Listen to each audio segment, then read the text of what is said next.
Oke guys, jadi gua lagi ada di bengkel Speedboy buat ngebenerin si klakson gua. Jadi klakson gua itu rusak ya guys ya. Yang rusak itu bukan klaksonnya ternyata, tapi jalur kabelnya guys. Gua benerin jalur kabelnya ini di bengkel Speedboy ya. Dan gua ngalamin satu hal, yaitu aki gua kalau misalnya baru dipanasin gitu ya. Misalnya udah lama nggak nyala, seharian nggak nyala gitu, terus habis di starter, pas di starter itu indikator akinya nyala guys. Karena ini motor gua udah dipanasin, jadi indikator akinya itu nggak nyala ketika di starter.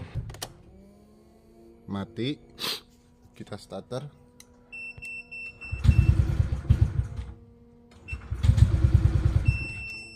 Susah nyala. Oh, langsung nyala.